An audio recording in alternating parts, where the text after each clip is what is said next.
بسم اللہ الرحمن الرحیم۔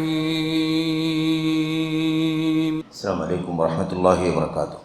ان الحمد للہ نحمده ونستعینه ونستغفره ونعوذ باللہ من شرور انفسنا وسیئات اعمالنا من يهده الله فلا مضل له ومن يضلل فلا هادي له واشهد ان لا اله الا الله وحده لا شريك له واشهد ان محمدا عبده ورسوله اما بعد فان خير الحديث كتاب الله وخير الهدي هدي محمد صلى الله عليه وسلم وشر الأمور محدثاتها وكل محدثة بدعة وكل بدعة ضلالة وكل ضلالة في النار۔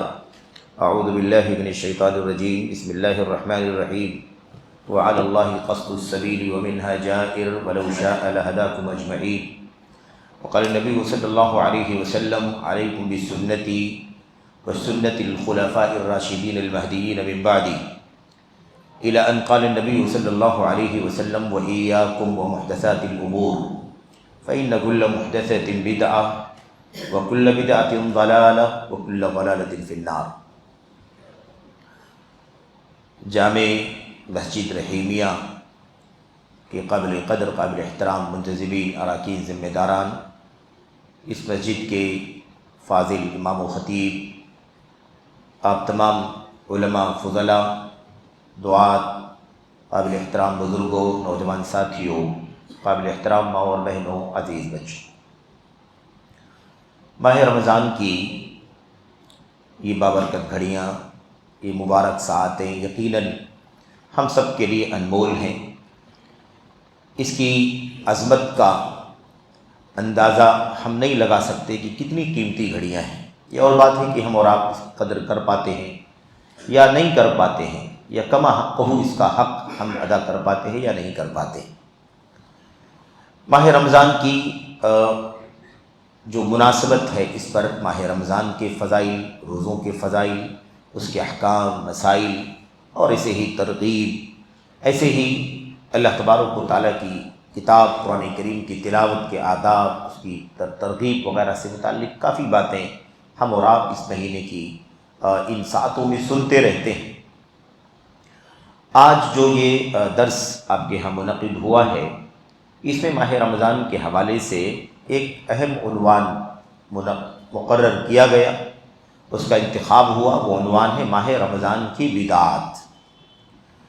اس عنوان کی ضرورت اس لیے پڑ گئی کہ سنتوں کے بیچ میں کچھ بدعتیں بھی داخل ہو جاتی ہیں۔ اس کے بہت سارے اسباب ہوتے ہیں، کبھی لا علمی ہے، جہالت ہے، کبھی رسم و رواج کا دباؤ ہے، کبھی مرور ایام کے ساتھ حالت اور شکل کا بدل جانا ہے، کبھی دشمنان اسلام کی سازشیں ہیں۔ اس طرح کی بہت ساری چیزیں ہیں جس کی وجہ سے اسلام کے اندر بدعات داخل ہو گئیں، پنپ رہی ہیں، اور مسلمانوں کے دین اور ایمان کا، ان کے عمل کا حصہ بن چکی ہیں۔ ماہ رمضان کی بدعات کے عنوان سے آج کا جو یہ درس منعقد ہوا ہے، اسی مقصد سے اس عنوان کا انتخاب کیا گیا ہے کہ ہم اور آپ جہاں اللہ کے کلام، اللہ کے نبی علیہ الصلوۃ والسلام کی سنتوں کے مطابق اللہ کی عبادت کی انجام دہی کے مکلف ہیں، یعنی ہماری ذمہ داری ہے کہ ہم اللہ تبارک و تعالیٰ کی عبادت ویسے کریں جیسے اللہ نے اپنی کتاب میں بیان فرمایا ہے، نبی کریم صلی اللہ علیہ وسلم نے ہمیں اپنی سنتوں میں رہنمائی فرمائی ہے، اللہ کے نبی علیہ الصلوۃ والسلام کے اصحاب زندگی گزارتے رہے ہیں اسی کے مطابق، اور ان کو اللہ عز و جل نے پوری انسانیت کے لیے، قیامت تک آنے والے تمام لوگوں کے لیے آئیڈیل اور نمونہ بنا دیا ہے۔ یہ مطلوب ہے، لیکن اگر ہمارے اس موسم رمضان میں، ماہ رمضان میں صیام ہے، قیام ہے، ایسے ہی سحری ہے، افطار ہے، اور بہت ساری جو مسائل ہیں، ان مسائل سے جڑی ہوئی کچھ بدعتیں ہمارے درمیان رواج میں آ گئی ہیں، داخل ہو گئی ہیں۔ اس لیے ان سے بھی رہنمائی حاصل کرنا، ان سے بھی واقفیت حاصل کرنا اور آگاہ رہنا ہمارے لیے بے انتہا ضروری ہے۔ ہم اور آپ بار بار اس بات کو سنتے ہیں کہ اللہ کے نبی علیہ الصلوۃ والسلام اپنے تمام تر خطبوں میں یہ بات کہا کرتے تھے، تاکید کے ساتھ کہا کرتے تھے، علیکم بسنتی، یا اللہ کے نبی صلی اللہ علیہ وسلم کہا کرتے تھے فإن خیر الحدیث کتاب اللہ، یا فإن خیر الکلام کلام اللہ، وخیر الہدا ہدا محمد، سب سے بہترین کلام اللہ کا کلام ہے، سب سے بہترین طریقہ، سب سے بہترین راستہ اللہ کے نبی علیہ السلام کا راستہ ہے۔ اور اللہ کے نبی علیہ السلام امت کو بدعتوں سے آگاہ کرتے تھے۔ بدعت کیا ہے؟ وہ چیز، وہ عمل جو اللہ تبارک و تعالیٰ کے دین کے اندر داخل کر لیا گیا ہو، شامل کر لیا گیا ہو، اور اس کی کوئی بنیاد اللہ کے دین میں نہ ہو، اللہ کے دین میں اس کی کوئی اصل نہ ہو، کوئی جڑ نہ ہو، اور اسے دین سمجھ کر کے ثواب کی نیت سے یا اللہ تعالیٰ کی عبادت کی جگہ پر اس کام کو کیا جا رہا ہو، اور اس سے لوگ سمجھتے ہوں کہ اجر ملے گا، ثواب ملے گا۔ تو بدعتوں کا موضوع تو لمبا ہے، اور اس سلسلے میں بہت ساری باتیں ہوتی رہتی ہیں وقتاً فوقتاً۔ آج جو گفتگو ہے وہ بالکل اسی موضوع پر مرکوز رہے گی، یعنی اسی نقطے پر ٹکی رہے گی گفتگو کہ ماہ رمضان کی بدعت کیا ہے۔ سنت تو نجات کی کشتی ہے، ہم جانتے ہیں سنت کیا ہے؟ نوح علیہ السلام کی کشتی ہے۔ السنت سفینۃ نوح من رکبها نجا ومن تخلف عنها غرق۔ اللہ کے نبی صلی اللہ علیہ وسلم کی سنت کا مقام یہ ہے کہ سنت ایسی حیثیت ہے سنت کی، ایسا مقام ہے سنت کا کہ جیسے نوح علیہ السلام کی کشتی جو اللہ تبارک و تعالیٰ نے حکم دیا، انہوں نے بنایا، اور اس کے بعد طوفان نوح آیا، تو جو لوگ اس کشتی میں سوار ہو گئے وہ تو بچ گئے، نجات پا گئے، اور جو اس کشتی میں سوار نہیں ہوئے وہ ہلاک ہو گئے، غرقاب ہو گئے، ڈوب گئے، تباہ ہو گئے۔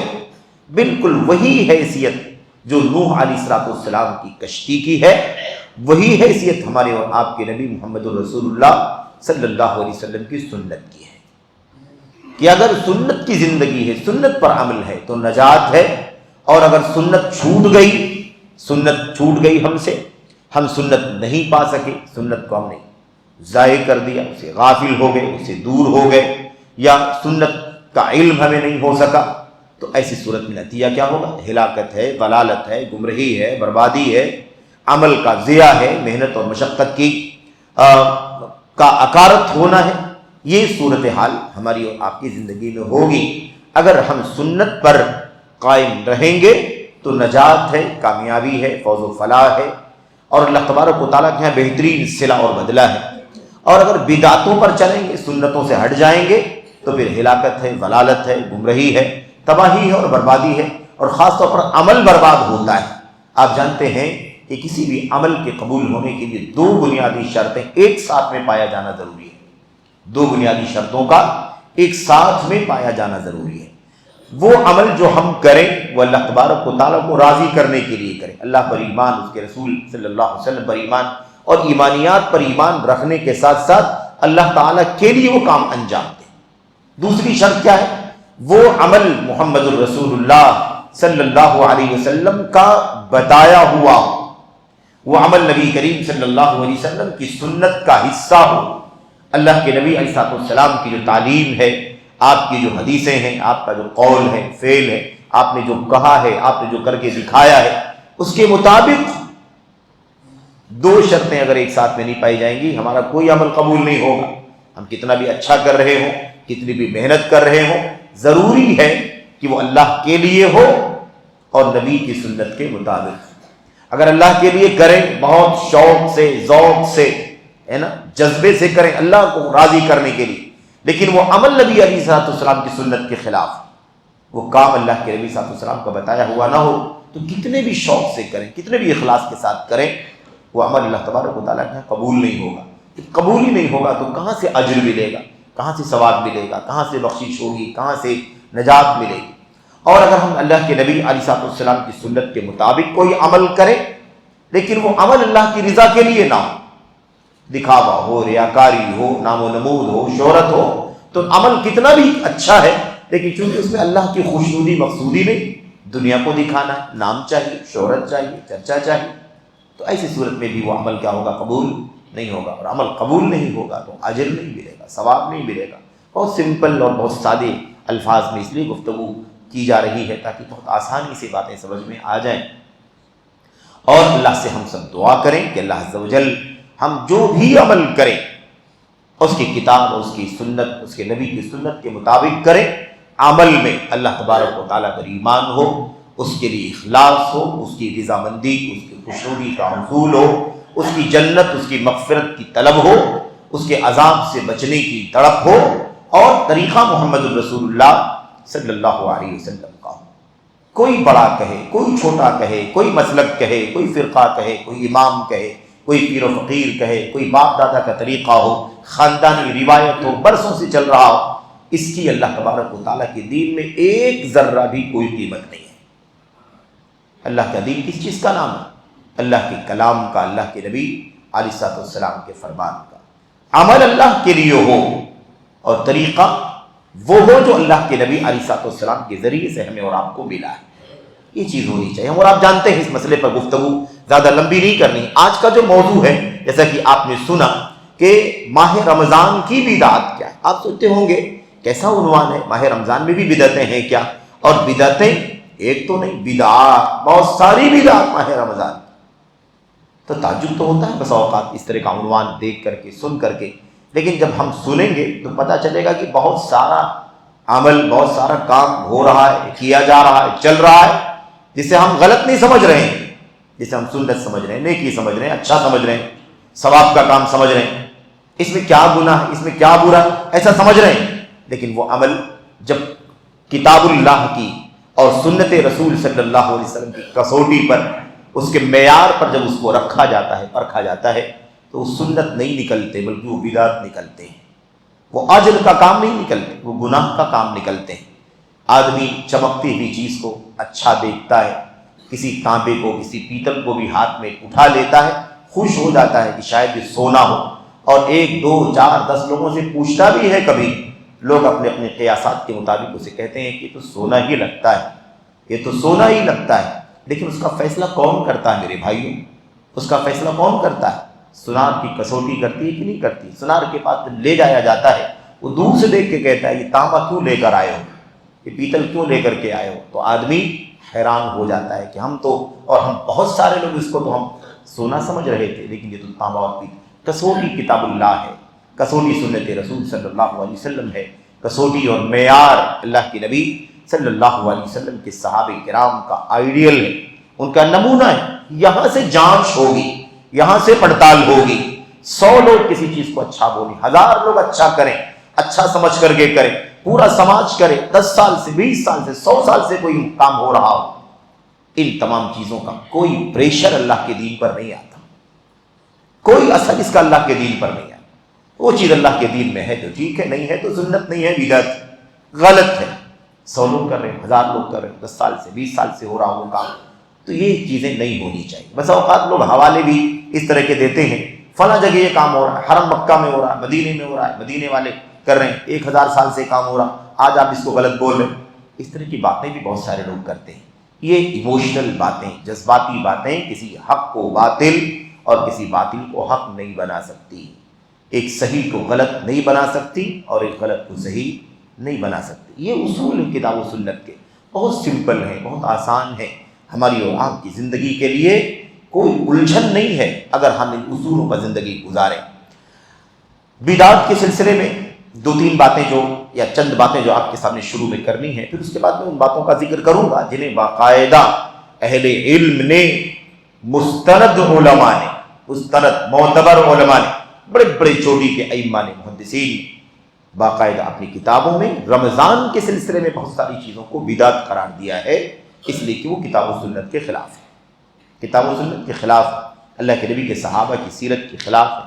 وہ چیزیں اللہ تعالیٰ کے دین سے میل نہیں کھاتی، وہ چیزیں اللہ تبارک و تعالیٰ کے دین سے میل کھانے کے بجائے اس کے مزاج سے اور اس کے اصولوں سے ٹکراتی ہیں، اس لیے اسے بدعت کہا جاتا ہے اور اس پر بدعت کا حکم لگایا جاتا ہے۔ یہاں پر 1-2 باتیں جو خاص طور پر ذکر کرنا ہے وہ یہ ہے کہ کبھی کبھی آدمی یہ نہیں جانتا ہے کہ یہ بدعت کیوں ہو رہا ہے، اس کو بدعت کیوں کہا جا رہا ہے، اس کی وجہ کیا ہوتی ہے؟ اس کی وجہ یہ ہوتی ہے کہ آدمی یہ نہیں جانتا ہے یا علم نہیں ہوتا ہے اس بات کا کہ کس وجہ سے کون سی چیز بدعت ہو سکتی ہے، کوئی بھی عمل کب بدعت ہوتا ہے، کیوں بدعت ہو جاتا ہے، کسی بھی عمل پر بدعت کا حکم کیوں لگتا ہے، نہیں جانتے ہیں۔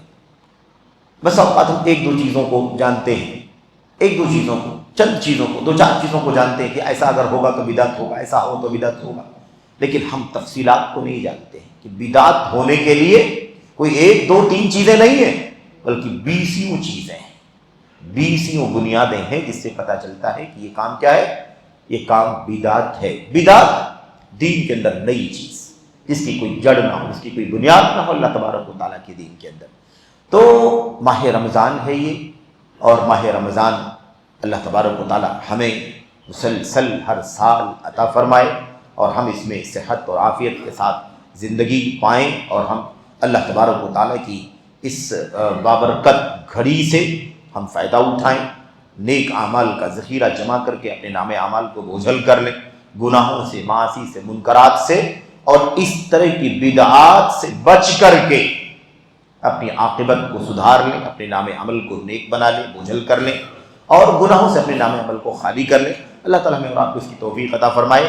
اس کے لیے ضروری ہے کہ ہم یہ جانیں کہ بدعتیں کیا ہیں۔ ماہ رمضان رواج میں، ہمارے بیچ میں، ہمارے ملک کی بات، ہمارے گھر اور شہر کی بات نہیں ہو رہی، اس طرح کی بدعتیں اس ملک میں، دوسرے ملک میں، اس شہر میں، دوسرے شہر میں، دنیا کے مختلف علاقوں میں، عالم اسلام میں، مسلم ملکوں میں، اسلامی ملکوں میں بہت ساری چیزیں اس قسم کی رائج ہیں۔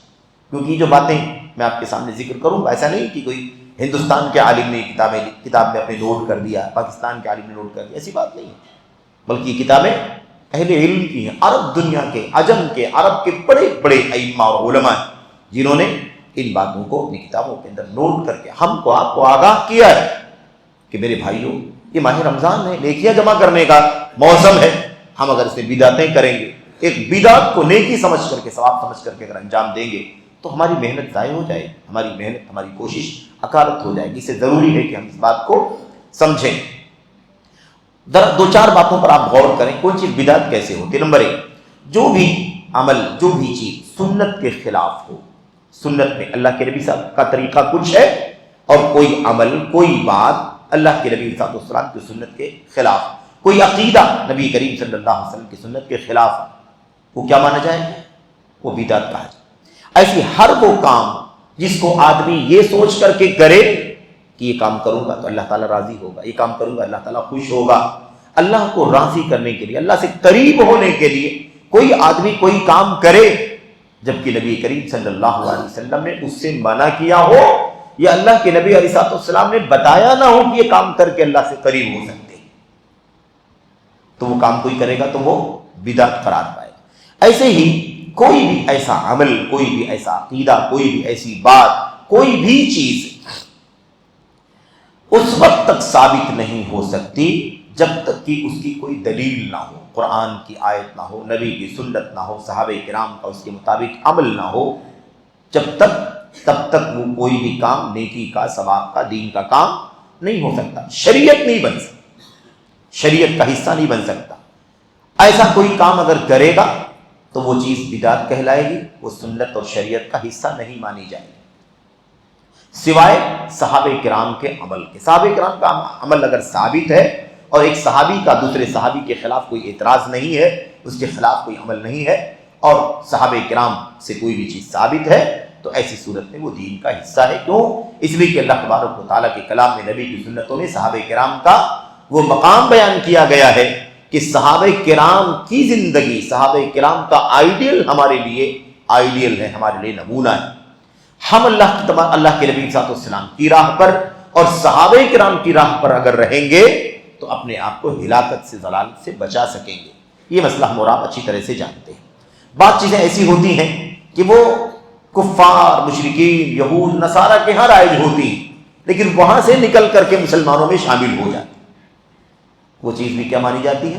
اسے بھی بدعت کہا جاتا ہے، چاہے وہ یہود و نصارہ کے اپنے صحیح دین کا حصہ ہو، جو اصل دین ہے ان کا، اس کا حصہ ہو اور مسلمانوں میں آ گیا تو بھی بدعت ہے، یا مسلمانوں میں یا یہود و نصارہ یا کفار و مشرکین کے یہاں وہ خود غلط ہو، کفار و مشرکین کے یہاں غلط ہو، مطلب یہودی بھی اس کو غلط سمجھتے ہوں، نصارہ بھی غلط سمجھتے ہیں، ان کے یہاں وہ بدعت ہو اور وہ چیز مسلمانوں کے اندر آ گئی، دونوں صورتوں میں اس کو کیا کہا جائے گا؟ اس کو بدعت ہی کہا جائے گا۔ ایسے ہی مثال کے طور پر کوئی بات آئی ہوئی ہے ایک حدیث کے اندر، لیکن وہ حدیث ضعیف ہے، کوئی نیکی آئی ہے، کوئی عبادت، کوئی عقیدہ، کوئی عمل، کوئی قول ہے نا، کسی حدیث میں آیا ہوا ہے لیکن وہ حدیث ضعیف ہے، ناقابل اعتبار ہے، وہ حدیث جھوٹی ہے، وہ حدیث موضوع ہے، تو اس حدیث میں ہونے کا کوئی فائدہ نہیں، اس لیے کہ وہ حدیث ضعیف ہے، جب قابل اعتبار ہی نہیں ہے۔ اب اگر اس ضعیف حدیث میں آئی ہوئی بات کو کوئی دین سمجھ کر کے، نیکی سمجھ کر کے، ثواب کا کام سمجھ کر کے، اس لیے کہ حدیث میں آیا ہوا ہے، عمل کرے گا تو اسے بدعت کہا جائے، اس لیے کہ وہ نبی کریم صلی اللہ علیہ وسلم سے ثابت نہیں ہے، ایک ضعیف روایت کے اندر آئی ہوئی چیز، اسے بھی جاننے کی ضرورت ہے۔ ایسے ہی بعض لوگ عبادت کے اندر غلو سے کام لیتے ہیں۔ غلو کا مطلب یہ ہے کہ جتنا دائرہ ہے اس دائرے سے آگے بڑھتے ہیں، اس دائرے سے آگے بڑھتے ہیں، حد سے تجاوز کرتے ہیں، حد سے تجاوز کرتے ہیں۔ اس حد سے تجاوز کرنے کو بھی بدعت کہا جاتا ہے۔ اسلام میں غلو نہیں ہے، اسلام میں جتنا ہے اتنا عمل کرنا ہے، اس کے آگے بڑھنے کی کوشش نہیں کرنا ہے۔ ایسی اور بہت ساری چیزیں ہیں، لیکن ہے نا، ہم اختصار کے ساتھ اس بات کو آگے بڑھاتے ہیں۔ کبھی کبھی ایسا ہوتا ہے کہ ایک عمل ہوتا ہے جو عمل ثابت ہوتا ہے، عمل کیا ہوتا ہے؟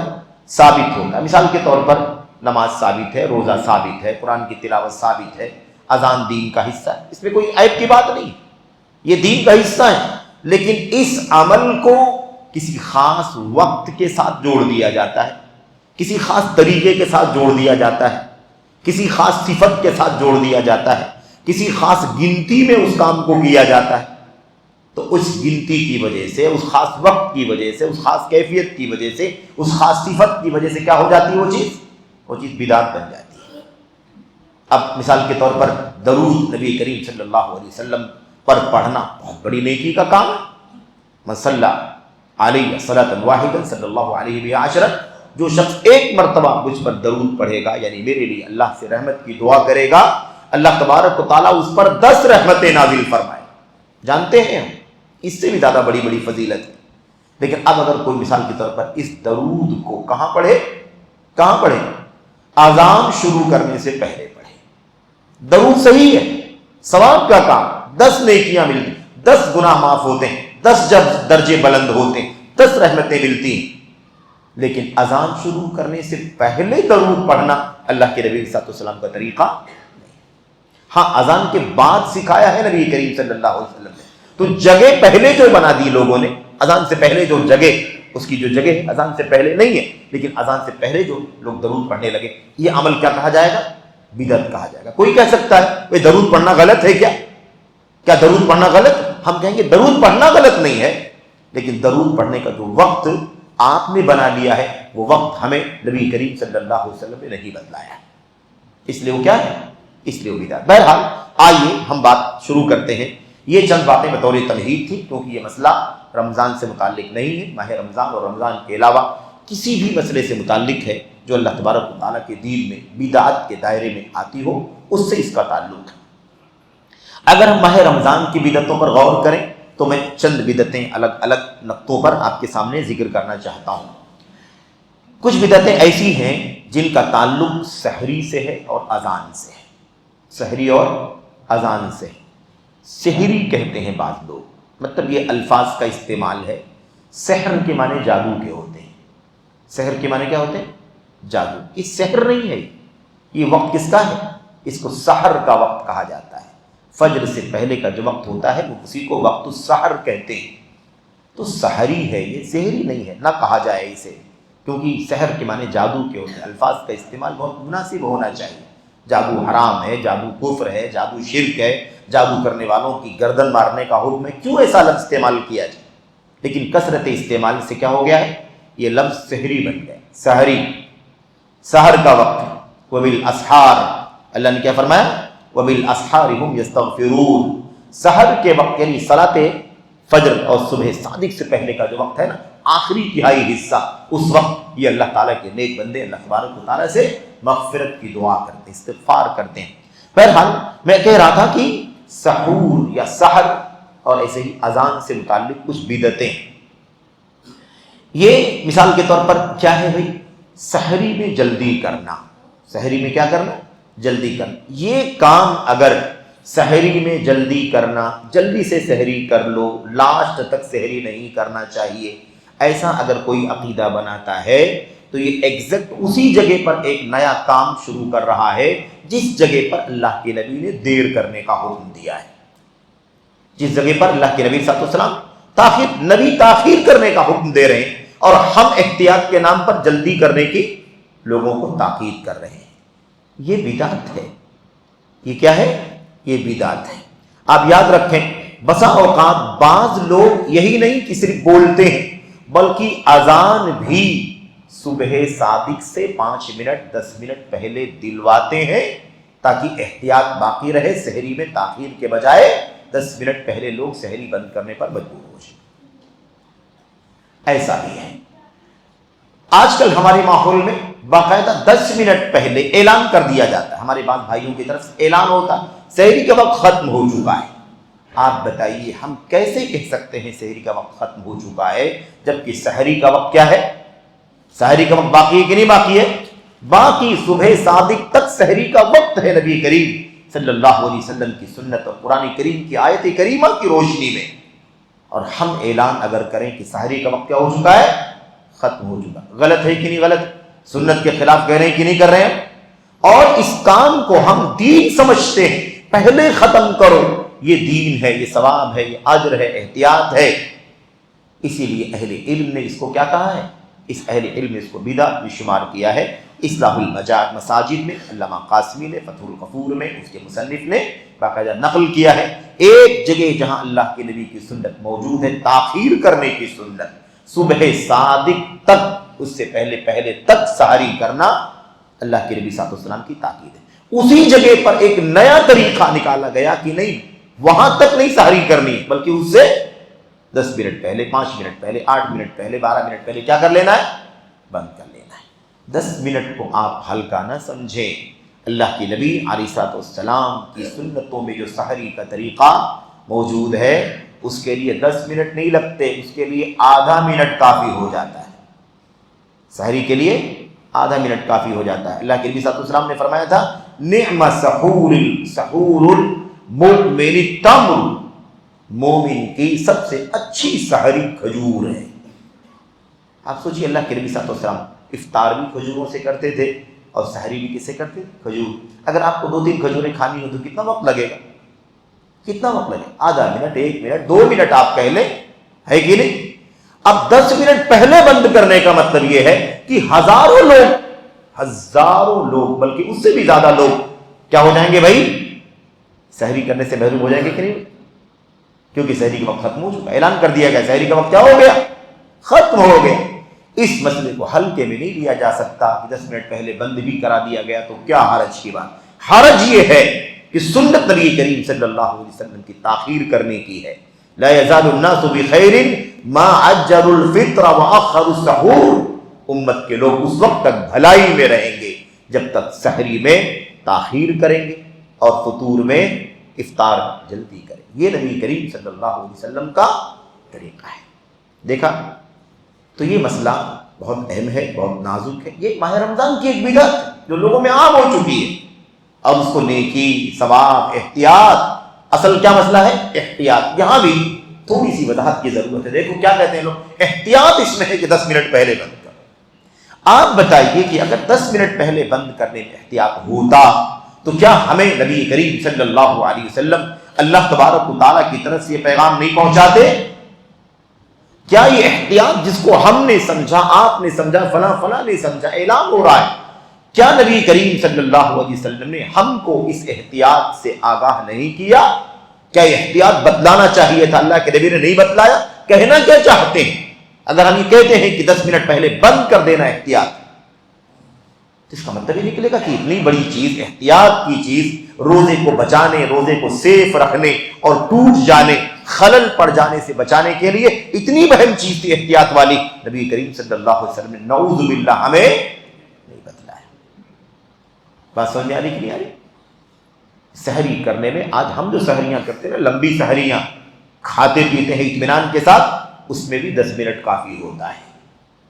اس کے لیے بھی 10 منٹ کیا ہو جاتا ہے؟ کافی ہو جاتا ہے. اور اگر کھجوروں کی سحری کرنی ہو، اور اگر مثال کے طور پر چند گھونٹ پانی پینے کی سحری ہو، دودھ پینے کی سحری ہو مختصر، تو میرے بھائی 10 منٹ میں تو ہزاروں لاکھوں لوگوں کے لیے سحری کرنے میں آسانیاں ہیں. تو یہ ہے ایک نقطہ جو آپ کے سامنے بیان کیا گیا۔ اچھا، دوسری ایک بدعت بعض لوگوں کے یہاں پائی جاتی ہے، جیسا کہ ابن حجر رحمۃ اللہ علیہ نے فتح الباری میں اور اسے علامہ البانی نے تمام المنہ میں نقل کیا ہے، وہ یہ ہے کہ صبح صادق سے پہلے سے ہی انسان شروع کر دینا۔ اب آپ سمجھے بات، روزہ کب سے شروع ہوگا؟ صبح صادق سے۔ کہاں سے شروع ہوگا؟ صبح صادق سے۔ حتی یتبین لکم الخیط الابیض من الخیط الاسود من الفجر ثم اتموا الصیام الی اللیل۔ صبح صادق سے شروع ہو کر کے غروب آفتاب، یہ سحری کا، یہ کیا ہے؟ روزے کا، صوم کا وقت ہے۔ یہ سنت ہے، یہ دین ہے، یہ قرآن ہے، یہ اللہ کے نبی کے صحابہ کا طریقہ ہے، یہ مطلوب ہے۔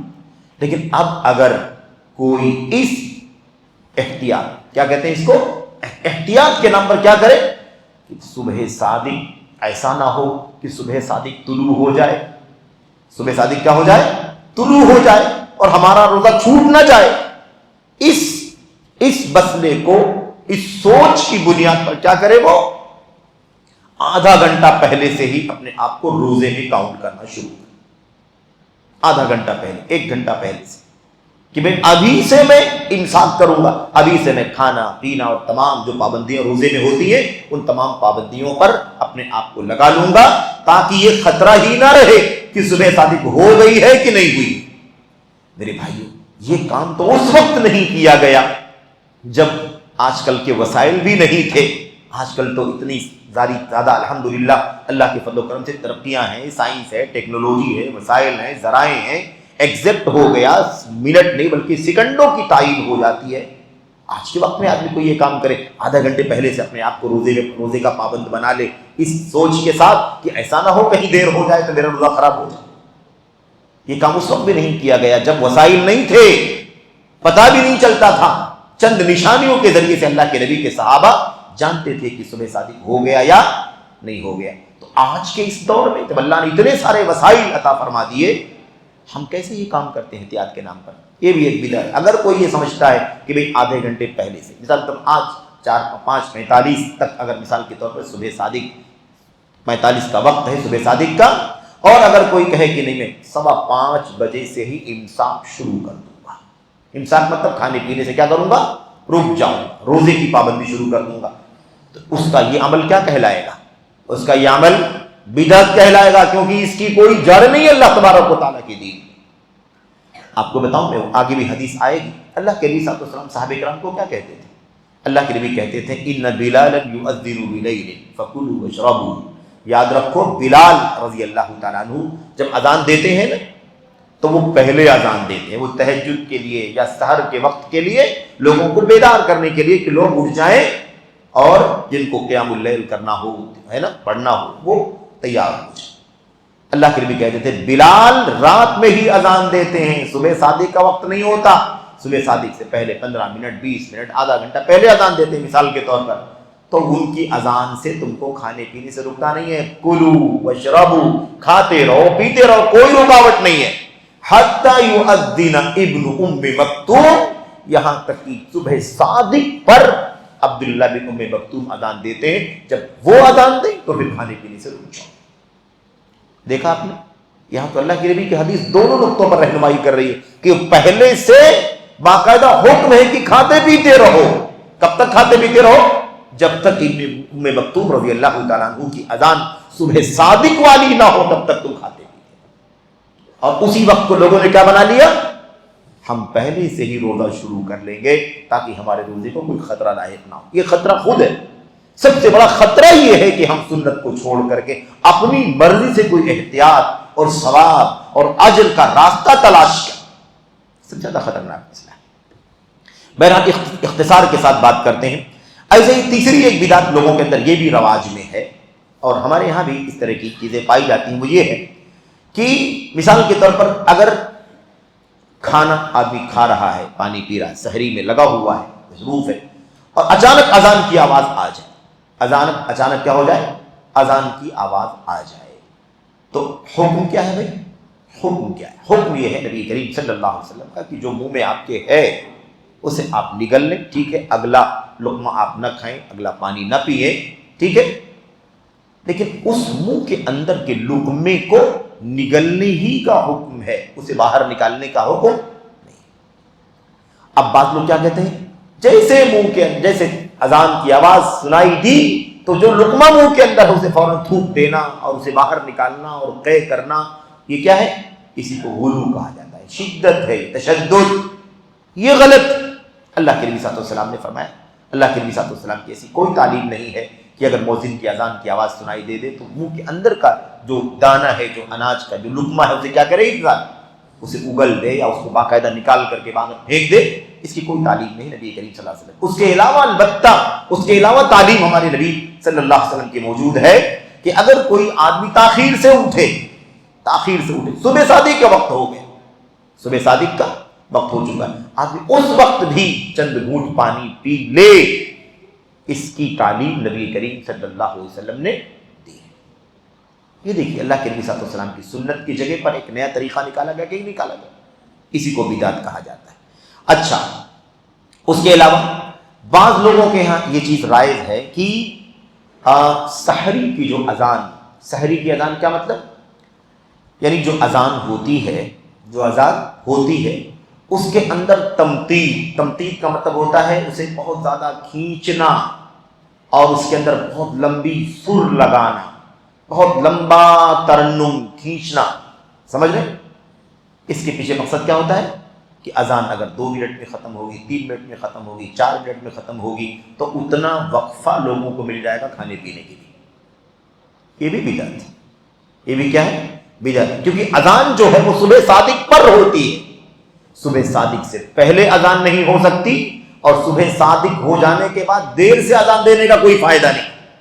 وہ نقصان ہے کہ اگر ایک ہی مسجد ہے محلے میں قریب میں اور صبح صادق ہو گیا، 2 منٹ 4 منٹ 5 منٹ وقت چلا گیا اور اس کے بعد کوئی اذان دے رہا ہے، تو اس کا مطلب ہے کہ لوگوں کی سحری کہاں تک چل رہی ہے؟ صبح صادق ہو جانے کے بعد تک چلے گی، کیونکہ انہیں نہیں پتا، وہ اذان کا انتظار کر رہے ہیں اور اذان کے اندر لمبا وقت لیا گیا یا دیر سے اذان دی گئی یا اذان میں تمطید یعنی اسے کھینچا گیا لمبا، یہاں تک کہ اس میں کئی منٹ چلے گئے۔ بعض لوگوں نے طریقہ بھی رائج کر رکھا ہے، اس چیز کو بھی اہل علم نے بدعت قرار دیا ہے، جیسا کہ ہے نا اصلاح المساجد کے اندر یہ چیز موجود ہے۔ اصلاح المساجد نامی کتاب ہے جس میں بدعت بہت ساری باتیں جمع کی گئی ہیں۔ ایک طبقہ ایسے بھی لوگوں کا ہے جو سحری نہ کرنے کو نیکی سمجھتا ہے، اس صبح صادق سے لے کر کے غروب آفتاب تک 13 گھنٹے کا آج کل مثال کے طور پر روزہ ہے، اب روزے میں کھانا نہیں ہے، پینا نہیں ہے وغیرہ، ان چیزوں سے بچنے کا نام روزہ ہے۔ بعض لوگ سمجھتے ہیں کہ اگر ہم اور زیادہ دیر تک نہیں کھائیں گے پیئیں گے یا سحری نہیں کریں گے تو اور زیادہ ثواب ملے، کہ ہمیں کھانے کی کوئی لالچ نہیں ہے۔ اے اللہ 13 گھنٹے کا روزہ ہے تو ہم رات سے ہی نہیں کھائیں گے یا سحری بھی نہیں کریں گے، سحری بھی نہیں کریں گے، یہ بعض لوگ سمجھتے ہیں۔ یاد رکھیں یہ سراسر بدعت ہے، کیونکہ سحری سنت ہے نبی کریم صلی اللہ علیہ وسلم کی۔ اللہ کے نبی علیہ السلام نے فرمایا تھا تسحروا فإن فی السحور برکہ، اے لوگو سحری کیا کرو، اس لیے کہ سحری میں کیا ہے؟ برکت ہے۔ اور آپ نے فرمایا تھا فصل ما بین صیامنا وصیام اہل الکتاب اکلۃ السحر یا اکلۃ السحر، اللہ کے نبی نے فرمایا تھا ہمارے روزوں میں اور یہود و نصارہ کے روزے میں یہ فرق ہے کہ ہم اپنے روزوں میں سحری کھا کر کے روزہ شروع کرتے ہیں اور یہود و نصارہ کیا کرتے ہیں؟ بغیر سحری کے روزہ رکھتے ہیں۔ دیکھا آدمی نے اس کو نیکی کا کام سمجھا کہ سحری بھی نہیں کھائیں گے، اللہ کے لیے اور لمبا بھوکا پیاسا رہیں گے، سحری بھی کھانے سے بھی دوری اختیار کریں گے، اس کو نیکی سمجھا، جبکہ یہ کیا ہو رہا ہے؟ جبکہ یہ بدعت ہے، بلکہ اہل کتاب یہود و نصارہ کا طریقہ ہے۔ تو نبی کی سنت چھوٹی تو کئی طرح کی بدعت آ گئی، یہ نظریہ بدعت کا ہے اور یہود و نصارہ کی راہ پر چلنا بھی بدترین قسم کی بدعت ہے، جیسا کہ ہم اور آپ اس چیز کو جانتے ہیں۔ اچھا، اس کے بعد ایک جو بدعت بہت زیادہ رائج ہے، وہ کئی جگہوں پر رائج ہے، خالی اسی میں نہیں رائج ہے، وہ یہ ہے کہ باقاعدہ سحری کے وقت زبان سے نیت کرنا، روزے کی سحری کے وقت کیا کرنا؟ زبان سے سحری کی، روزے کی نیت کرنا، صوم کی نیت کرنا۔ اور ہم اور آپ سنتے بھی ہیں بسا اوقات، ہے نا، کہ اذان باقاعدہ دی جاتی ہے اور اذان سے پہلے ہی، بلکہ اذان سے 10 منٹ پہلے چونکہ بند کر دی جاتی ہے سحری اور اعلان ہوتا ہے کہ سحری کا وقت ختم ہو چکا ہے، اس وقت باقاعدہ زبان سے بول کر الفاظ کے ساتھ ہے نا نیت سکھائی جاتی ہے. نیت نویت ان اصوم غدا للہ تعالی من فرض رمضان ھذا، اس طرح سے تعلیم دی جاتی ہے. یاد رکھیں زبان سے نیت کہیں ثابت نہیں ہے، پورے دین میں زبان سے نیت کرنا کہیں بھی ثابت نہیں. نیت نام ہے دل کے ارادے کا، دل کے ارادے کا نام ہے، جو آپ کے دل میں ہے وہی نیت. زبان سے بولنا یہ بدعت نہ نماز کے لیے ہونی چاہیے، نہ روزے کے لیے ہونی چاہیے، نہ اعتکاف کے لیے ہونی چاہیے، نہ حج کے لیے، نہ قربانی کے لیے. یاد رکھیں کہیں بھی عبادت زبان سے ثابت نہیں ہے. ایسے یہاں سحری کا بھی مسئلہ ہے. تو نویت ان اصوم غدا للہ، یہ جو بات کہی جاتی ہے آپ سمجھنے کی کیا ہے میرے بھائیو، یہ بدعت ہے. اسی کے ساتھ ساتھ ایک دوسری چیز ہے، ایک اور بدعت ہے. وہ کیا ہے؟ وہ بدعت یہ ہے کہ باقاعدہ سحری کے لیے لوگوں کو ڈھول اور طبلے بجا کے جگانا. یہ تو سب جانتے ہیں، ہے کہ نہیں؟ سب جانتے ہیں. آج کے دور میں کہاں کس کو جگانے کی ضرورت ہے بھائی؟ جس زمانے میں ضرورت محسوس کی جاتی رہی ہوگی، جب کوئی وسیلہ نہیں تھا، ذریعہ نہیں تھا، الارمنگ نہیں تھی، ٹائمنگ کا کوئی معاملہ، کوئی ذریعہ نہیں تھا، اس وقت تو یہ کام کیا ہی نہیں گیا. آج تو اس کی ضرورت بھی نہیں. اگر کوئی ضرورت سمجھتا ہو تو آج تو ضرورت بھی نہیں میرے بھائی. ہر آدمی کے پاس وسائل ہے اور آسانی کے ساتھ وہ جاگتا ہے اور سحری کے وقت میں سحری کرتا ہے. یہ طریقہ بدعت ہے. اہل علم نے خاص طور پر علامہ امام شاطبی رحمۃ اللہ علیہ نے الاعتصام کے اندر اور صحیح اصلاح المساجد کے اندر یہ مسئلہ لکھا ہوا ہے بڑی وضاحت سے کہ لوگوں کو طبلے بجا کر کے، ڈھول بجا کر کے یا کوئی اور طریقہ بجا کر کے لوگوں کو سحری کے لیے جگانا یا دروازوں پر دستک دے کر کے جگانا، یہ بھی بدعت ہے. دروازوں پر دستک دینے کا طریقہ بھی کیا ہے؟ یہ بدعت ہے. یا ایسے ہی پٹاخے پھوڑے جاتے ہیں، پٹاخے پھوڑ کر کے سحری کے لیے جگانا، یہ بھی کیا ہے؟ ساری شکلیں بدعت ہیں. پھر بھائی اللہ کے نبی علیہ السلام نے ہم کو اللہ کی طرف سے صوم رمضان دیا کہ نہیں دیا؟ پہنچایا کہ نہیں پہنچایا؟ کب سے روزہ رکھا جا رہا ہے؟ کسی زمانے میں طریقہ اختیار کیا؟ اللہ کے نبی نے ایسا کیا، صحابہ نے ایسا کیا، تابعین نے ایسا کیا، ائمہ نے کبھی ایسا کیا؟ یہ طریقہ بدعت ہے. اب ڈھول کا مسئلہ ہے، طبلے کا مسئلہ ہے، یہ سارے مسائل تو اپنے آپ میں الگ مسائل ہیں. شریعت میں اس کی کیا حیثیت؟ شریعت کے اندر یہ ساری چیزیں ایسے ہی منکرات کے قبیل سے ہیں. عبادت کے نام پر سحری کے وقت جگانے کے لیے، صوم رمضان کے لیے آدمی ایک منکر کا استعمال کرے، ایک تو بدعت ہے وہ، اور دوسری چیز بہت بڑا منکر ہے اس کے اندر. اس لیے اس سے بھی کیا ہونا چاہیے؟ اس سے بھی دوری ہونی چاہیے. جو طریقہ چل پڑا ہے بہرحال یہ اللہ تبارک و تعالیٰ کے دین میں اس کی کوئی اصل موجود نہیں ہے. ایسے ہی کچھ بدعتیں ایسی ہیں جن کا تعلق روزے سے ہے اور افطار سے، صوم سے اور افطار سے اس کا تعلق ہے. اس میں جو سب سے پہلی بدعت ہے وہ یہ ہے کہ ماہ رمضان جب شروع ہوتا ہے تو شروع ہونے کا نظام کیا ہے شریعت کے اندر؟ شروع ہونے کا نظام یہ ہے کہ رمضان کا چاند دیکھا جائے. چاند اگر نہ دکھے تو کوئی دیکھنے والا ہم کو گواہی دے دے کہ چاند دیکھا ہے اس نے، اور وہ عادل گواہ ہو، ہے نا، ایک بھی ہو تو بھی کافی ہے، روزہ رکھنا شروع کر دیا جائے. ایسا نہ ہو نہ دیکھنے میں آئے چاند اور نہ گواہی ملے تو ہمیں کیا کرنا چاہیے؟ شعبان کا مہینہ 30 دن مکمل کرنا چاہیے. شعبان کی گنتی کتنی مکمل کرنا چاہیے؟ 30. اور 30 کے بعد پھر ہمیں روزے میں داخل ہو جانا چاہیے کہ اس کے بعد وہ کیا ہے؟ وہ رمضان ہے. یہ طریقہ اللہ کے نبی صلی اللہ علیہ وسلم کا. اب بعض لوگ یہاں پر ایک نیا طریقہ بدعت کا یہ چلتے ہیں کہ وہ جو رمضان کی شروع ہونے کی جو مطلب فائنل خبر ہوتی ہے اس کے پہلے شعبان کے 29 کو مثال کے طور پر وہ جو شک والا دن ہے، ہو سکتا ہے کہ اگلا دن روزے کا ہو سکتا ہے کہ وہ اگلا دن 30 شعبان کا ہو. 30 شعبان بھی ہو سکتا ہے اور ماہ رمضان کا پہلا دن بھی ہو سکتا. شک والا دن ہے، اس دن باقاعدہ روزہ رکھتے ہیں اس نام پر کہ بھائی ایسا نہ ہو رمضان شروع ہو جائے اور ہم روزہ رکھنا شروع نہ کریں. یہ کیا ہے بھائی؟ یہ بھی بدعت ہے. آپ کہیں گے اس میں کیا حرج ہے؟ اگر احتیاط سے ایک روزہ پہلے ہی شروع ہو جائے تو کیا حرج کی بات ہے؟ ثواب ہی ملے گا. یہ ساری سوچ، یہ ساری باتیں، یہ سارے نظریات دراصل لا علمی اور جہالت کا نتیجہ ہے. اللہ کے نبی علیہ السلام نے شک والے روزے سے منع فرمایا ہے. ہم اللہ کے دین کے معاملے میں اللہ کے نبی علیہ السلام کی سنت سے کیوں آگے جانا چاہتے ہیں؟ ہم کیا زیادہ نیک بننا چاہتے ہیں؟ میرے بھائیو یہ طریقہ بھی کیا ہے؟ یہ طریقہ بھی غلط ہے جو لوگوں کے ہاں چل پڑا ہے۔ بہت سارے لوگ یوم شک کا روزہ رکھتے ہیں۔ ابھی چاند کے معاملے میں کنفرمیشن نہیں ہوا تھا، آپ بعض لوگوں سے ملیں گے تو کہیں گے میں تو روزے سے ہوں۔ بھئی آپ کیوں روزے سے ہیں؟ تو کیا کہیں گے وہ؟ پتہ نہیں، روزہ اگر رمضان شروع ہو گیا ہو تو، رمضان شروع ہو گیا ہو تو کیا کریں گے ہم؟ اللہ تبارک و تعالیٰ نے ہمیں اس زحمت میں ڈالا ہی نہیں ہے۔ اللہ تعالیٰ نے ہمیں حکم دیا ہے چاند دیکھو تو روزہ رکھو، گواہی مل جائے تو روزہ رکھو، دونوں نہ ملے تو شعبان کے 30 دن مکمل کر کے روزہ رکھنا شروع کر دو۔ اگر رمضان کے اخیر میں چاند کے مسئلے پر پتہ چلا کہ ہمارا روزہ 28 ہی کا ہوا ہے، 28 ہوئے اور اس کے بعد شوال کا چاند نظر آ گیا یا گواہی ہو گئی تو ہم بعد میں ایک دن قضا کر لیں گے۔ اللہ تعالیٰ کی دین میں اس طرح کی سختی نہیں رکھی گئی ہے کہ آپ پہلے سے ہی شک والے دن روزہ رکھیں، یہ طریقہ ہے۔ بہرحال ایسے ہی ایک بدعت اور بھی ہے، اور معذرت کے ساتھ اس کا تعلق خواتین سے ہے، ماؤں سے، بہنوں سے ہے، وہ یہ کہ بعض عورتیں ماہواری کی حالت میں بھی روزہ رکھتی ہیں۔ بعض عورتیں ماہواری کی حالت میں بھی روزہ رکھتی ہیں، نمازیں نہیں پڑھتی ہیں، نماز چھوڑتی ہیں، کیونکہ نماز روزہ دونوں چھوڑ دینا چاہیے۔ ان ایام میں روزے بھی اور ایسے ہی نماز بھی، صلاۃ اور صوم دو کے دونوں منع ہیں، رکھنا ہی نہیں ہے، پڑھنا ہی نہیں ہے۔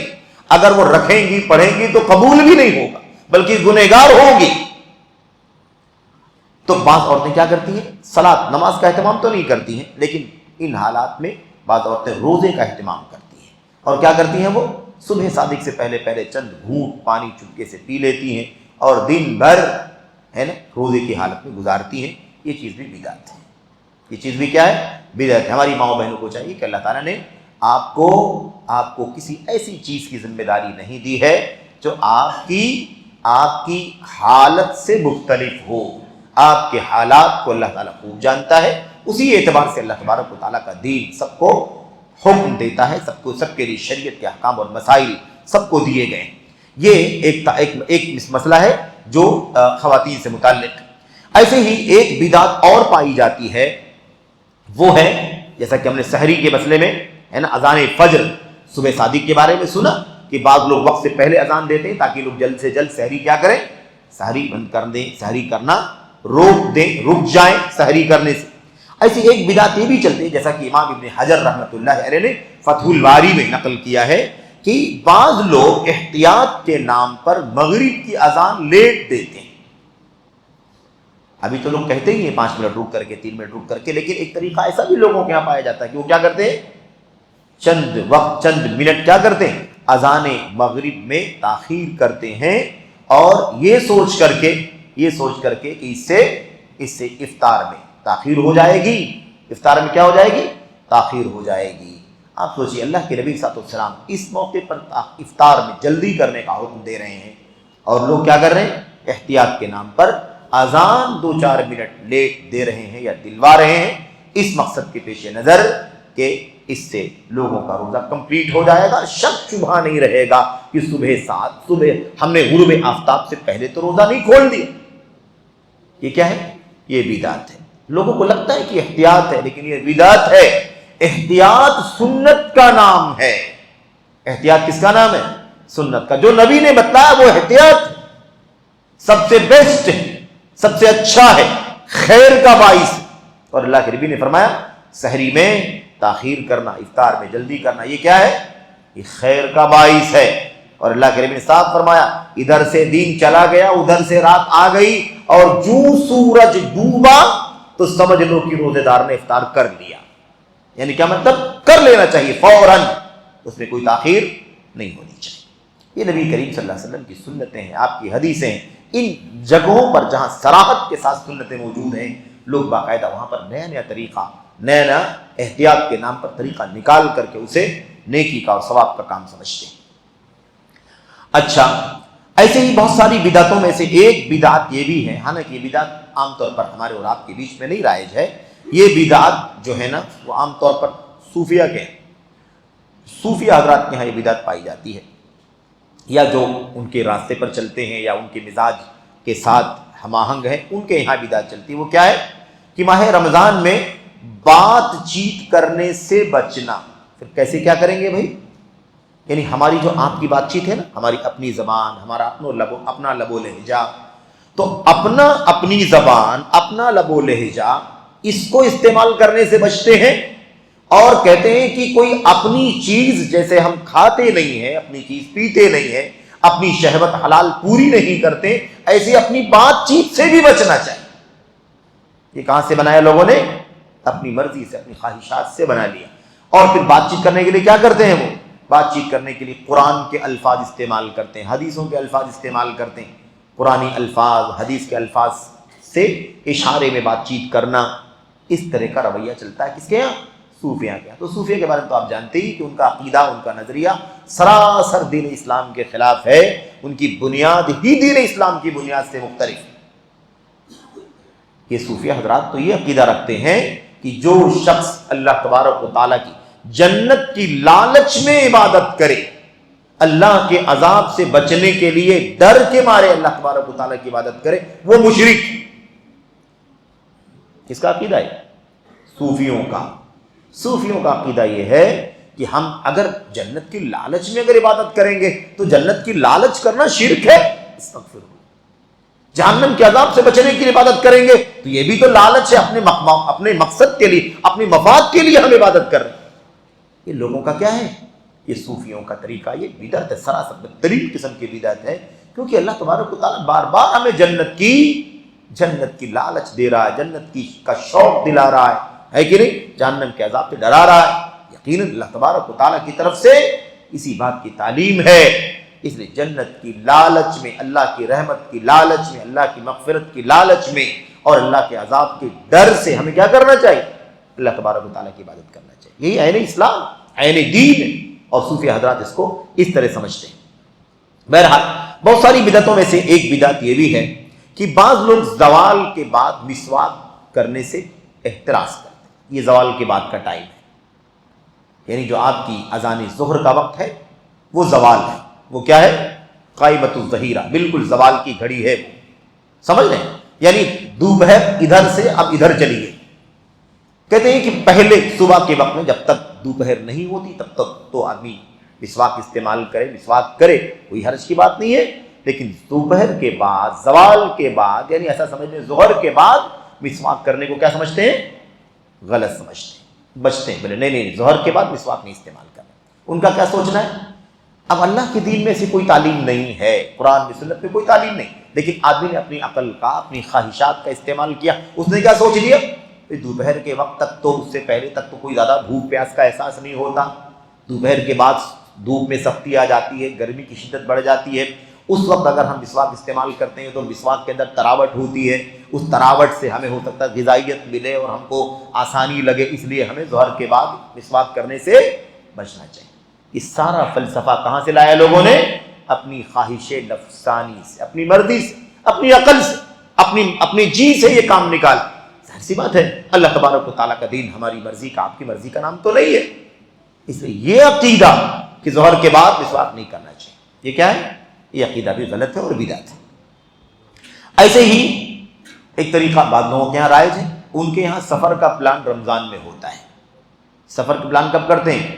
رمضان گرمی کی شدت میں آیا ہوا ہے، اپریل میں آیا، مئی میں آیا، جون میں آیا، سخت گرمی ہے نا، سخت گرمی کا سامنا کرنا پڑ رہا ہے۔ تو بعض لوگ یہ سوچتے ہیں کہ سفر جو بنانا ہے، کوئی سفر کی ترتیب کرنی ہے، کوئی ٹریولنگ ہے، کوئی منصوبہ ہے، تو اس کا منصوبہ کب بناتے ہیں؟ بعض لوگ ماہ رمضان میں بناتے ہیں، تاکہ ماہ رمضان میں سفر کریں گے تو مشقت والے روزے سے اپنے آپ کو بچا لے جائیں، اور جب ٹھنڈا دن آئے گا، چھوٹا دن آئے گا، آرام دہ دن رہے گا، اس میں ان روزوں کی کیا کر لیں گے؟ قضا کر لیں گے۔ یہ بدعت کیا ہے جانتے ہیں؟ یہ نہیں بدعت ہے کہ آدمی کو سفر میں جانا ہے تو سفر کی حالت میں روزہ چھوڑ دینا، یہ تو دین ہے۔ بدعت کیا؟ بدعت یہ ہے کہ آدمی سرد دن، گرم دن، بڑے دن، چھوٹے دن کے نام پر اپنے تو سفر کی ترتیب رمضان میں اس لیے بنانا کہ سخت رمضان سے، سخت روزوں سے اپنے آپ کو بچا لے جائیں اور بعد میں اس کی قضا آسانی کی دنوں میں کریں، یہ بدعت ہے۔ ورنہ اگر ہم کو سفر کی ضرورت پڑ گئی، یقیناً ہم سفر کریں، رمضان میں کریں، گرمی کا دن ہے کوئی بات نہیں، ٹھنڈی کا دن ہے کوئی بات نہیں۔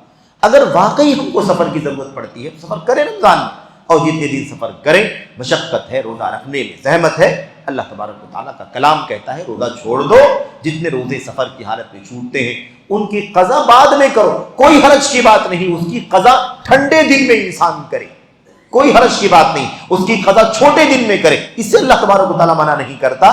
لیکن سفر کی ترتیب رمضان میں اس لیے بنانا تاکہ سخت روزے کی مشقت سے اس کو راحت ملے، یہ طریقہ بدعت کا ہے۔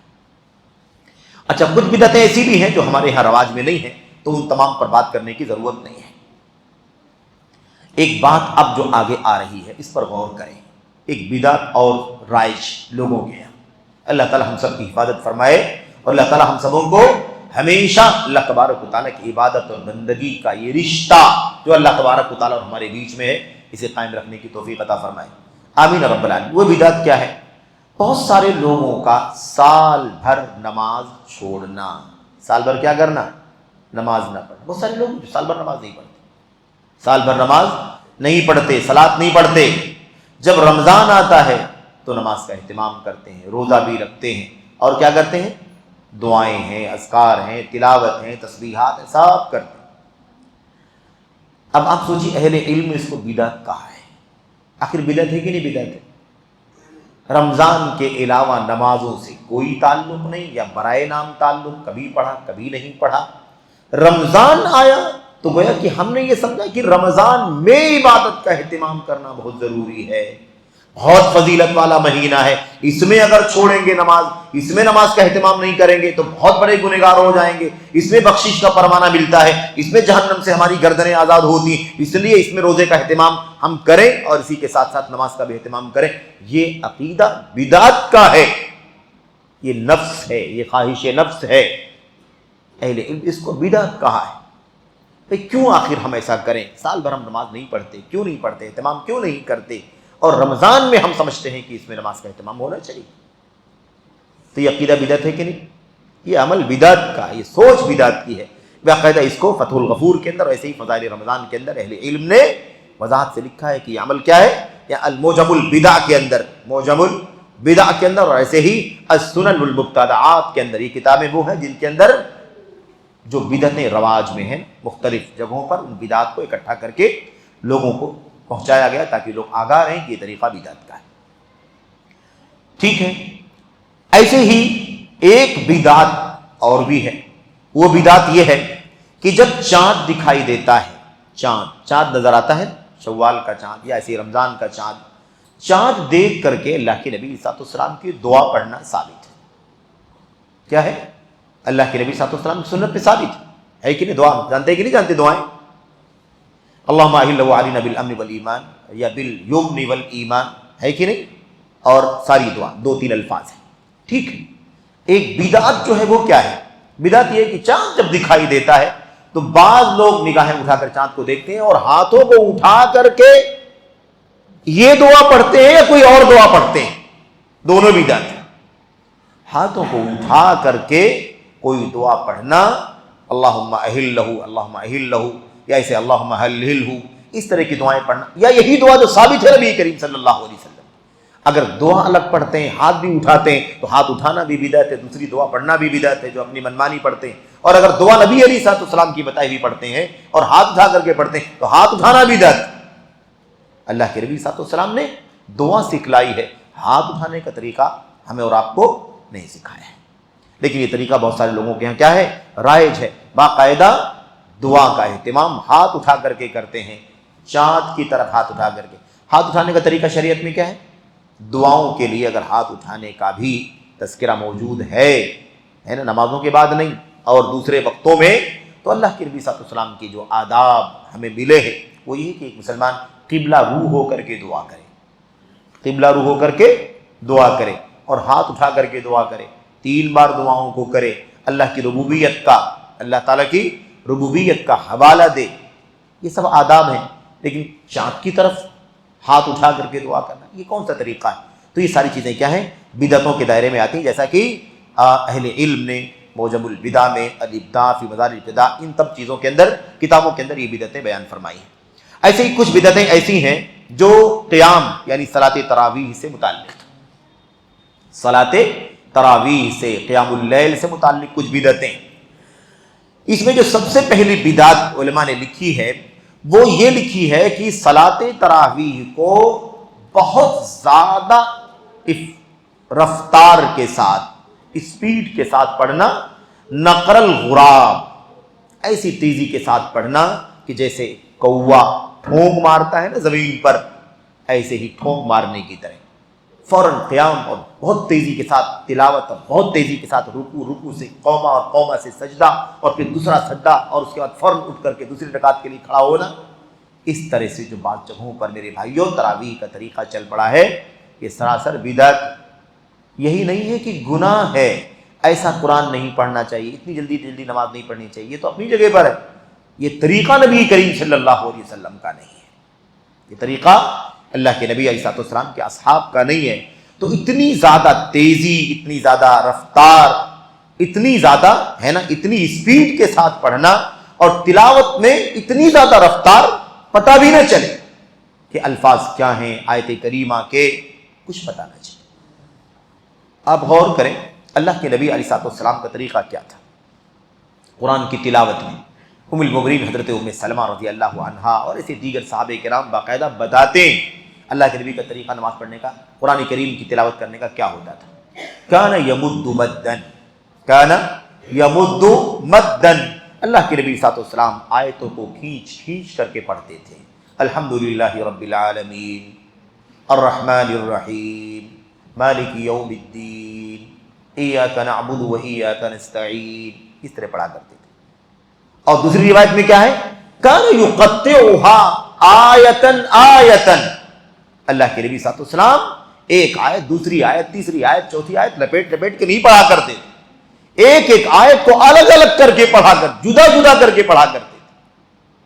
الحمدللہ رب العالمین الگ، الرحمن الرحیم کو الگ، مالک یوم الدین کو الگ۔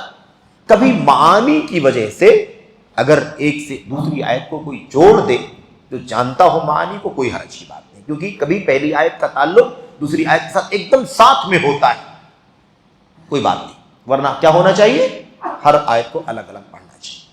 یہ نبی کریم صلی اللہ علیہ وسلم کی تلاوت کا طریقہ ہے۔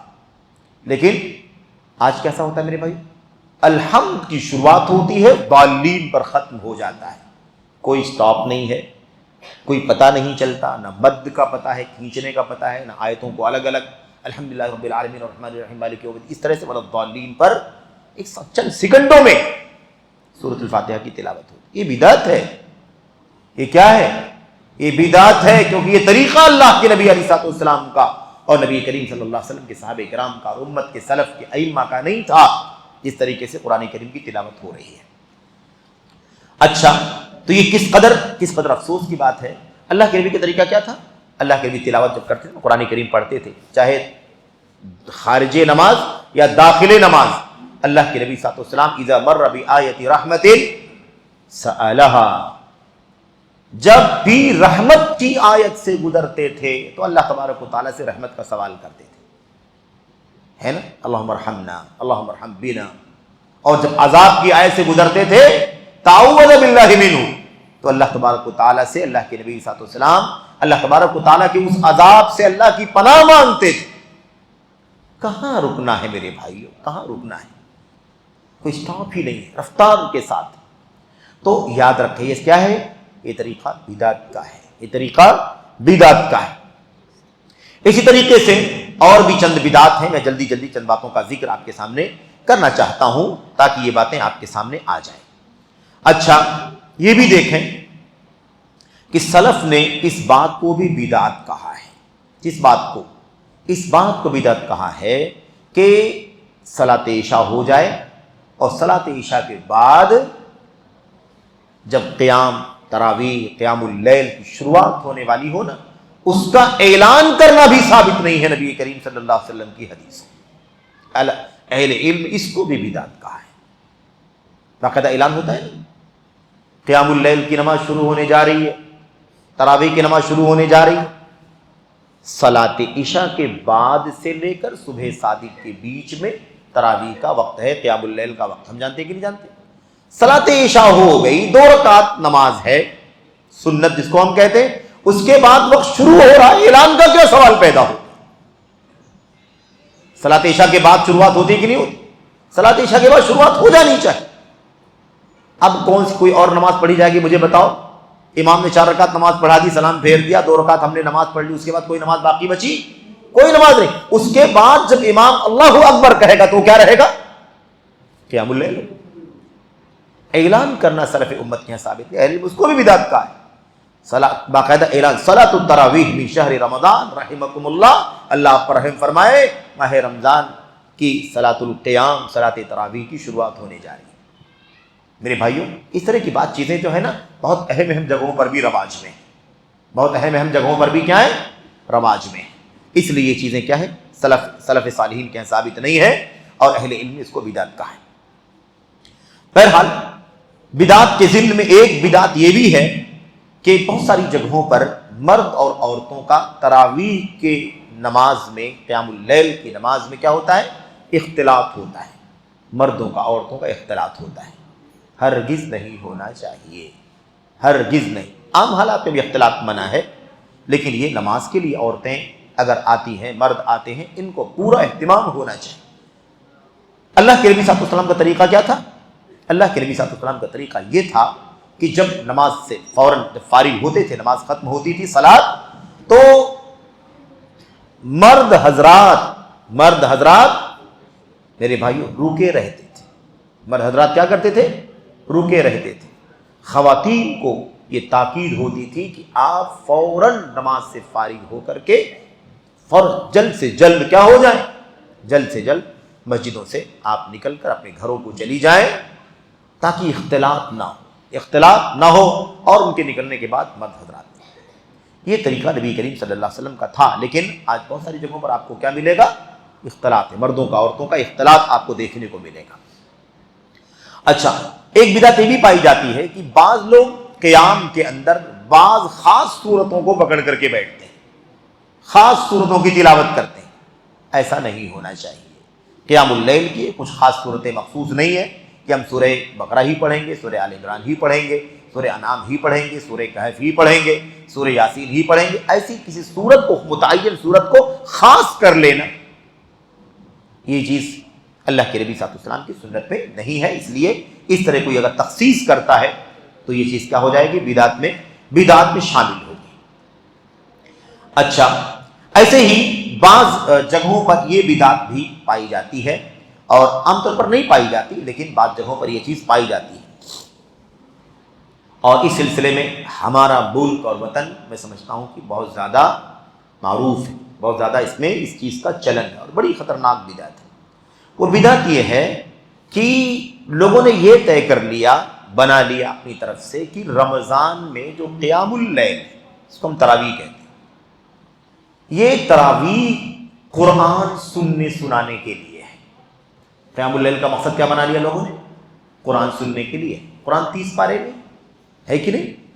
اب اگر یہ 30 پارہ پورے رمضان میں پڑھا جاتا ہے تو پورے رمضان تراویح پڑھیں گے، اور اگر پورے رمضان کے بجائے اگر مثال کے طور پر 20 دن میں قرآن ختم کرنا ممکن ہو تو 20 دن میں ختم کر لو، اور اس کے بعد پھر 10 دن جو باقی بچتے ہیں اس میں قیام کرنے کی ضرورت نہیں۔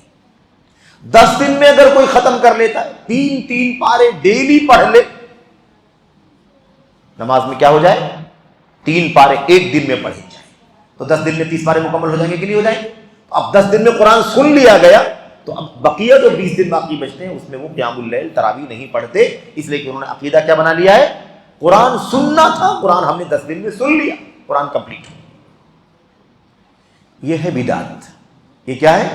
یہ ہے بدعت۔ کس نے کہا کہ قرآن کریم سننے کے لیے تراویح ہے، قرآن کریم سننے کے لیے قیام اللیل ہے؟ پورا قرآن کریم پڑھا جائے یہ بھی ضروری نہیں، ایک ہی قرآن کریم پڑھا جائے یہ بھی ضروری نہیں، جتنی ہمت ہو، جتنا عزم ہو، جتنا حوصلہ ہو، جتنا لمبا پڑھ سکتے اتنا لمبا پڑھیں۔ اگر مسجد کے، آپ کی مسجد رحیمیہ کے مصلیان ہیں، اگر یہ ہمت کریں اور یہ کہیں کہ نہیں ہم 2 پارہ ہم قیام اللیل میں سننے کی چاہت رکھتے ہیں اور ہمت رکھتے ہیں، اور ہم چاہتے ہیں کہ لمبا قیام کریں، 2 پارہ پڑھا جائے، پورے مہینے میں 2 قرآن ختم کیا جائے۔ اگر اس کی ہمت نہیں ہو تو 1 قرآن پڑھا جائے، اس کی بھی ہمت نہ ہو، اگر کہیں کمزوری ہو، عزم نہ ہو، ہمت نہ ہو،